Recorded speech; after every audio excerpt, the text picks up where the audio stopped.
The ultimate football fan is now here. All the biggest fan channels in one place. Flex Nights down. 100% Chelsea. Arsenal Fan TV. All about the fans. Why is he on the fucking pitch? What for what? Exclusive content only here. Hello, boys and girls, and welcome to The UFF Daily Football Show. The #1 source for everything going on in the football world daily. UFF. Do what you have to do.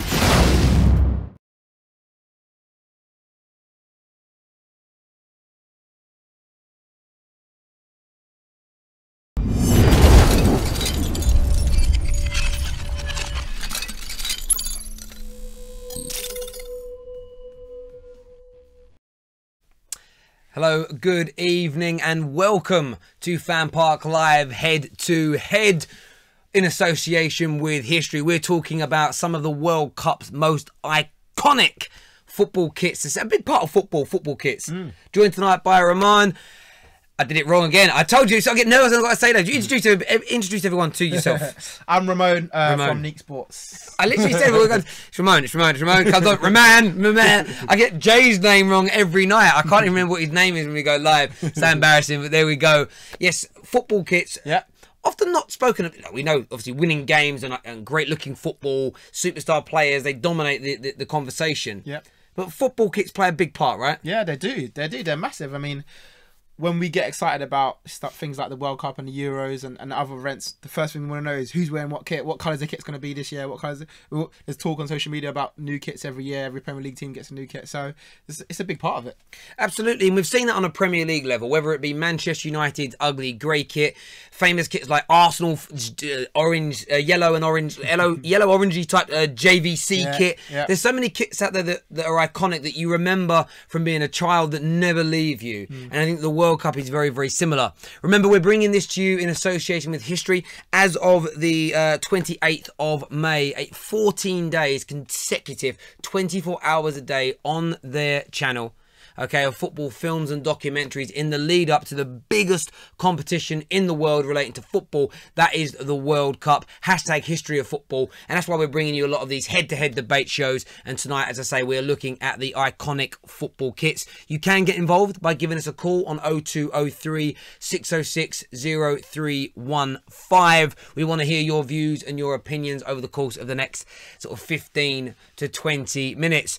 But I'll come to yourself first. When you think about it, you brought a kit with you, did you? Yeah, I did. This is an iconic kit. Let's see, without even telling anyone, let's see if we'll look at the comments, see if anyone names what country this is just by looking at it. I know there is a badge. I probably won't be able to see the badge through the camera from there, but I want to know if you guys know what country that is, and then we'll see if the comments come through in a few moments. We'll see if people can guess what country that is. Massive. And also what year? Yeah, what year? Yeah, that's a great one as well. What year that team and that nation played in the World Cup, and obviously, of course, what country that belongs to. That's going to be massively important. But yeah, we want your phone calls. We want you guys to come on and get involved. We've obviously got the list of different kits and things on here that we want to get up. And just as I need my laptop to work to give me these kits, it does appear that my laptop is frozen. That's exactly what you want when technology goes wrong, when you're live on the air. But we're going to put the live kits up on the screen in front of you. Jay's going to be able to do that now. And there are a few that we picked out tonight. Yeah. One that's on there, one of the first ones, we've chosen the kit from 1978. Yeah. But it may not be it's never sort of flamboyant. It's never got any crazy designs. But if you see this kit, you see it anywhere. And Argentina's. Yeah. The white kit with the blue stripes. Is that a kit that no matter where you are in the world, do you think you recognise that? That's the thing, and I think what a lot of countries do tend to, and obviously we're going to see a few today, but some of they tend to stick to what they know. So when you see it, you automatically think of a country, and Argentina definitely have it. You know, if you see blue and white stripes, that's Argentina. That's going to be one of the biggest countries to watch out for in the World Cup. So their kit stands out for me as you know who they're going to be when they're running at you. When Lionel Messi's running at you in that blue and white kit, you know that's Argentina. So that's one of the kits for me, and especially the 1978 kit. It just stands out as that. That's Argentina. Yeah, it's the thick stripes that year as well. Yeah. It was a very, very popular kit in its time. It really, really was. Yeah. I suppose the other nation that stands out that's also on the list tonight, and I don't really think their kit's changed. The most successful club at the World Cup, Brazil. Yeah. That Some people call it gold, some people call it yellow, some Yeah. people call it. I've literally heard people. I don't think it's orange, but I call it gold. I think it's a gold kit. They deserve it for the flamboyant football they play. Yeah. That's another scary kit as well. Yeah. Do you think players even that you look at that kit, you're lining up, your national anthem does, you're shaking hands, and then you're just seeing whether it was Pele or Rivaldo, Ronaldo, or this time it'd be Neymar walking past you in that gold kit with the blue badge. What memories does the Brazil kit bring back for you as a football fan? I think it's like, again, one of those iconic kits. When you line up against Brazil, and I could probably think it back to the days of when Michael Owen must have lined up in his first World Cup against Brazil, and seeing the players lining up next to you of Ronaldinho and Ronaldo and that sort of famous generation for Brazil, you think, that's a scary force to kind of come against. You know, you're finally here, the white of England, the red against the yellow of Brazil, or the blue of Brazil. At the time, and you just know that you're going to be in for a fight. You know, you're going to be in for some flair. And the one thing that Brazil do tend to have that change in the kit is the number of stars, because each one represents a World Cup, and they're never far off winning another one and putting another star on that kit. No, that's very true. We've got one of the kits here. Hopefully Jay's got the kits up on the screen circulating as we're talking. Yeah. But we've got the one of the Brazil kits up here. This is from 1986, the one that's up on the screen. And that for me, with the green collar as well, stands out as one that I was one. I didn't remember this World Cup. I was 1 year old, but I wasn't even there. one that's one that stands out. I've also put another kit on there from 1982. Yeah. Now England's kits, again, if you're born and bred in England, you remember the red kit from 1966. Yeah. But one kit that stands out as being awful in my view is the one from 1982. If you've never seen it before, it was kind of the away kit. It was meant to represent the Union Jack. It had red, white, and blue in it. Yeah. And it didn't go down very well because it was England. Yeah. And you know, no disrespect to the other home nations, but when it's England, you wear red to represent the stripe, or you wear white to represent the white part of the flag. Yeah. Having the blue on there as well, it didn't go down particularly well. And yeah, what's your views on that England kit? Yeah, it's weird because it's like they've gone for a sort of more like a Union Jack sort of style kit, where they've kind of incorporated the blue into it and the back. And it's weird because this is England and not Great Britain, so it was a sort of a weird mix that they did at that time. Funny enough, it's never come back. No, that's how you would know if it was a really bad kit. Exactly. It never comes back. And then some of the more flamboyant designs as well. And I think there's. Oh, people I haven't been able to get back to the comments because my laptop crashed, but a lot of people picked Jamaica. Yeah. What year, people? What year was that? 98? Maybe. We'll let you know a bit later if it's 98 or not. But you got to remember this kit. This was from, I think, 2002. Yeah. Cameroon. The sleeveless. So the sleeveless shirts. And you'll see in the photo we have, they all had to wear black T-shirts underneath because they wore it sleeveless at the African nations. And it was kind of like, wow, it's like a basketball top. Yeah. It had quite a good reaction from supporters, but FIFA deemed it illegal. And they made them wear additional T-shirts. But what do you think of the sleeveless shirt? Yeah, it's weird because I remember at the time FIFA was saying there was no legal rule in place at the time, you know, but they just said, no, we're making it illegal. It's not fair. You're wearing vests and everyone else is wearing shirts. So we've made it illegal and you can't wear it anymore. So I think it's quite funny what they did. You said, you know what, instead of designing a whole new shirt, we're just going to put the black sleeves on it or put underneath and just it's one of them weird rules. I can't understand why. Yeah. There's, for me, someone showing off their shoulder makes no logical sense why you would ban that. It was a different way of doing things. Yeah. You know, they let you have a long sleeve and half your arm showing. Yeah. I mean, go back to the 70s and that. The shorts were pretty short. The shorts in them days were quite revealing. Like these shorts were like hot pants. So that was deemed absolutely fine and dandy for people to do. Yeah. Yeah, really a weird one, that massively. Yeah, it's one of them things where it's just like, it's enough a FIFA rule. When they decide that something's not right, they'll change something in the rules, and kit got banned, and I guess no one ever tried to wear it again. But you can understand in African nations when you're looking at what 30, 40 degrees sometimes, boiling hot, they don't want to wear long sleeves or even sleeves shirts because they're literally baking. So I think when it comes to maybe like a World Cup where if we go back to Africa again, like a South Africa or something like that, then maybe they might allow it. Qatar's coming up soon. They're talking about how hot that's going to be. So. Look, mate, when we grew up as kids, I'm not sure of you, it was nearly always one group had shirts on, the other group took the shirts off. Skins, So kids grow up playing football. Half the team don't even have the shirts on. So you play bare chested, and like no one has an issue with that. Do you know what I mean? It's an arm as well. I could understand it if it was like a see-through top or see-through shorts, if it was a bit risque. But it's No sleeves, but there we go. Yeah, there is. Lots of people here saying 98, 98. Someone's guessed 1994. That's Nicky Collis for the Jamaica kit. Unfortunately, no. It wasn't that one. We weren't there in that one. It wasn't. Yeah, it's the 1998 kit. Oh, I'll show it again. 1998 kit. You guys got it right. The ones that said 98. It's Jamaica's. It's the only World Cup Jamaica were in and have ever been in. It's funny because I remember this is one of my shirts because I'm Jamaican, so this is one of my shirts from back in the day, and I just remember I thought we may never get a shirt like this ever again because we may never be in a World Cup again. So I thought I got to buy it, I got to get it, and we got one win in that tournament. You know, entered the World Cup, got a win, and then got knocked out. So there you go. But do you know what? And I say this with respect for a small nation that's not known for football. Yeah. In terms of lots of people like watching football and they play football, but it isn't a football renowned nation. Athletics is where the strongest sports are. Like to go to a World Cup and then to pick up a victory. Like, how did that feel? Oh, it was crazy because I mean in that World Cup that was 98. Like I said, we lost the first two as well. So you know we got battered 5-0 by Argentina. You're thinking, this is it. We're going out the World Cup anyway. And then all of a sudden we played Japan, and for some reason they just the players seemed up for it. The players seemed like they wanted to get something to go home with a win. And the whole of Jamaica that time when we won that game 2-1, it was literally. Everyone I knew was going crazy. We won a game. We won a game of the World Cup. People talking about Jamaica, the reggae boys coming in. No one knew what to expect. And I think that's kind of why we got the win because we were a bit cautious in the first couple of games and kind of trying to maybe see if we can get into the next stage. And we realised we couldn't get through. Let's go out and have a ball. And I remember the guy who scored the goals, Theodore Whitmore, is actually now Jamaica manager, trying to get him back in, trying to use his experience. Say, I scored in the World Cup, and unfortunately, it's not really worked for this year. But it's a difficult one. But do you know what? Sometimes you hear people out there in the media spectrum talk about whether it be Jamaica, you had New Zealand at a World Cup a little while ago. You sometimes get these really small nations that are not expected to do well. Yeah. And some people kind of elitists almost scoff their nose and think, well, look, we're opening the World Cup up to all these small countries. They don't bring anything to the table. Yeah. But from a sporting point of view, whether it be Jamaica at the World Cup, whether it be Eddie the Eagle in ski jumping, sometimes when you get these, or Eddie the Eel in the swimming pool, man could barely swim. Yeah. Sometimes when you get these teams or individuals in sport that are they're never going to win it. Yeah.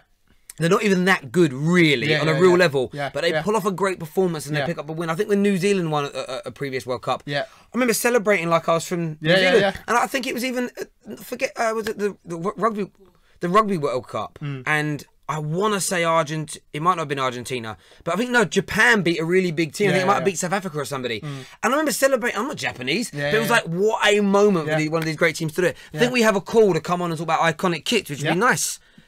Whenever it's coming through now, and then we'll do some live comments. Is it coming through?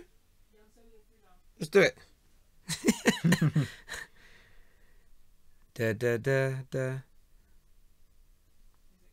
No, it would ring. Ain't got a call yet, but maybe there's no call. But let's take a look at some of these kits.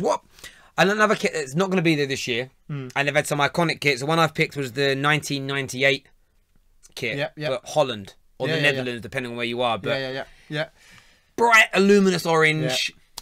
You know it everywhere. Yeah, again, that's another one of those kits. If there's a country wearing orange, you know it's gonna be Holland or Netherlands, as you say. Yeah. Jay, that didn't come through.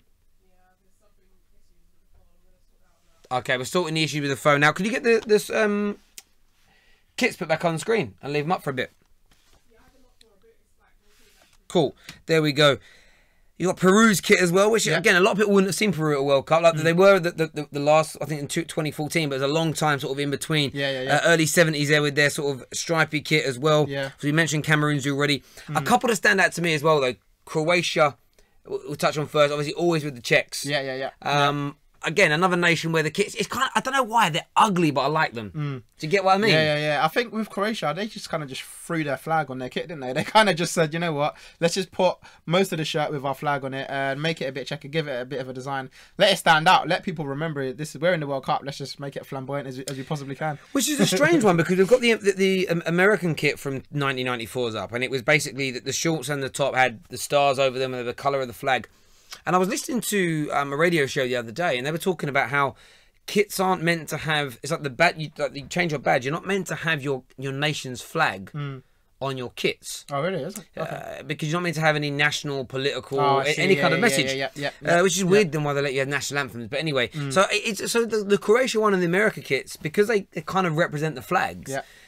It's just FIFA surprised me sometimes how they let some rules slip for certain nations. But what do you make of that kit from '94, the America? If you haven't seen it, just Google Team USA World Cup 1994 and look at this kit. It's again, it's weird because I mean, like I said, the other countries, the Holland, Brazil, and Argentina, you remember those kits when I'm running at you. For this one, you'd be like, this is a bit of a weird kit. This is it's like USA throwing again half of their flag into the kit and designing it, and I don't think it looks very good. I mean, there's not many kits where I think that's a terrible kit, but that one for USA, I think that one goes down as a failed kit, as I say. And again, you know it's failed when they don't come back, and you've never seen one like that. It never ever returned. Another real famous kit is all Germany's. This was, I think it was 1990 when they knocked England out in the semi-finals. But it was that sort of the black. The black, red, and again, I want to say orange. Really, is a colour that stands out to me. Black, red, and orange striped across their kit. Again, one that you just see that, and Germany. No confusion. The colours, it's iconic, and Germany always do well as well. So you always see their kit lots at a World Cup because they win so many games. And I think one interesting thing with that kit is that I think apparently for 8 years before that, it was literally just black and white. So they always kept this trend of just either going black or white on the top half for home and away. And then that year, the 1990, they thought, let's put a little design on it. And obviously they won the World Cup, and ever since they've had that little sort of red, black, orange, yellowish design on it since then. Cool. So and a little bit of trivia for anybody watching: Germany away kit is now green. Okay, so the trivia is, I want to see in the comments if anyone can tell me why do Germany play. Why is their away kit green? There is a legitimate answer to why they use a green away kit, and I'll reveal it nearer the end. I think Jay's sending me through the number of the individual that was trying to call. We've got problems here with the phone, so I'm going to dial out to this person. Bear with me a second while I do this. As you can see, when we get technical issues, we'll always try and find a way to get someone on the air. Hopefully they'll answer, and they're happy to speak. There we go, it's ringing. We've got some progress. This is it. Hello. Hello, it's FanPark Live here. What's your name? Neeks. Oh, it's Neek. Why didn't you tell us it was Neeks? That would have really just helped. And I've got his number on my phone. I could have just called him Jay. Do you know what? I love Jay to bits, but sometimes I don't know what goes. If he had a brain, sometimes he'd be dangerous. Neeks, what's going on, bro? Yeah, you not doing Terry, man? You good? Yeah, we're good, man. We're good. I thought, obviously iconic kits. I think you mentioned two. One, obviously, Ramon's got the kit in the studio, 1998 Jamaica. Me being half Jamaican, my family. I think, as Ramon said, we're not unlikely, but we don't know when we're going to see Jamaica back in the World Cup. So when Robbie scored that first goal against Croatia, the equaliser just before half time, it sent the nation mad. All the supporters, it was crazy. We thought we actually had a chance of, coming out of the group. It wasn't to be, but I still got pictures of my wall of the Jamaica team lined up on the turf for the first game. The likes of Dion Burton, who played for Derby County, obviously Robbie Wimbledon, Theodore Whitmore he mentioned as well. So I think for me, that's one of the iconic kits, and it's the same to do with Trinidad. 2006. That's where my other side of my family's from, and it's going to be tough to get us back into the World Cup again. But that kit, obviously our flag is the red, black, and white, and that is the kit. It's all black, also all red with the black and white stripes. And we played England in the group, and that was a massive game. Obviously for us Trinidadians living in England, it was a massive game. We lost it, but it was, it still brings back memories. But for me, as a pure kit, without the match or the circumstances affecting it, I think the Cameroon 2002, which was mentioned, obviously the sleeveless jersey, and they had to put, I think it was actually sleeves that they just added to their arms as opposed to a t-shirt underneath. I think it was. Oh, was it? So okay. You can actually see sometimes where the sleeve came away from the sleeveless jersey, and I think it's ingenuity because, as you said, FIFA banned it. They couldn't wear that jersey, the vest as it was. And they said, okay, well, we'll just make it look like a t-shirt. And even though, again, they didn't get out of the group, but seeing the likes of Eto and them man running around in what was a vest with like a, you know, 2 captains' armbands on either side. I think that's what the World Cup's about. You see, there's so much things about the World Cup you see that's new. Roger Miller running to the corner flag and doing his dance. Yeah. Paul Gascoigne's celebration with the water ball. There's all those iconic moments, and I think the fact that you're going to change a vest into a football shirt, just like that, I think that just is the World Cup in a nutshell. Mate, really appreciate the call. Thank you very, very much. Thank you. Cheers, man. Speak to you soon, Nick. See you later, mate. All right, bye. So a few people on here kind of got closer. I think some people have Googled it and found out. So the reason that Germany wear green, some people say is it because of East and West Germany. No. The reason that I was told by a football historian is because in 1951, Ireland were the first team post the Second World War that agreed to play Germany in a football match. Right. So they did it as an honour to Ireland to say thank you for, obviously, we'd done some, as a nation, we'd done some really bad things a few years prior, and it was the first team, it was like an honour to Ireland to turn around and say, which I think is quite a nice gesture in many ways, do you know what I mean? Like, in terms of, it's a big thing, because obviously the country was trying to move on from them, the political party was gone, it was, and they were a different Germany then, so very much part and parcel of that, and it's those, I think those small things with football. And I remember once I was watching, remember Trans World Sport? Used to come on on a Saturday morning. I remember watching once, and there was a under 15 game between a group of a team of Palestinians, not Palestinians, people that are from Palestine.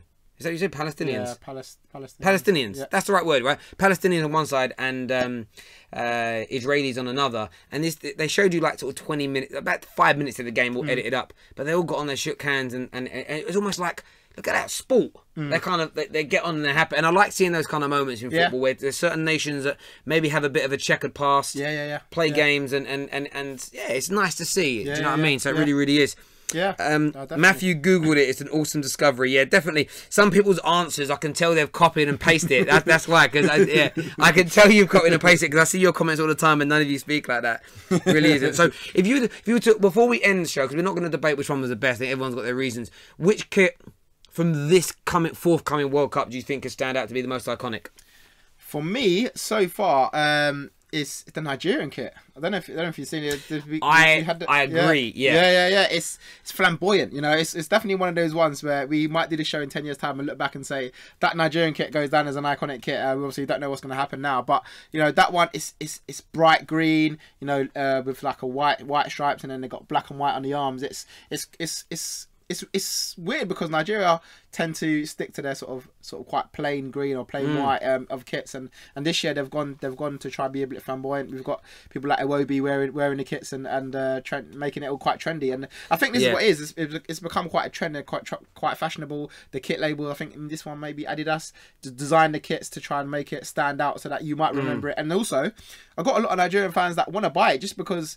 That Nigerian friends that are fans that want to buy the kit just because it's different, you know, it's different to the traditional same old kit year on year. This is the one that they want to get. And at some point at a World Cup, an African team is going to go deep into that tournament. And if you do it wearing an iconic, and I think the thing is, we mentioned Holland and Germany and Argentina, Brazil. These nations, their kits are pretty standard, but because they go so deep into these tournaments and there's so many iconic moments in those teams, you remember the kits. So you also got that opportunity for it, you know. And there's no disrespect, like Nigeria, they're not fancy, but it doesn't mean they can't go far into a tournament because they've got some decent players. Definitely. And it always depends how you turn up and how you perform as a team. But sorry, what was that, Jay? Nothing. Oh, sorry, I thought Jay said something. Listen, but that brings us to the end of today's show.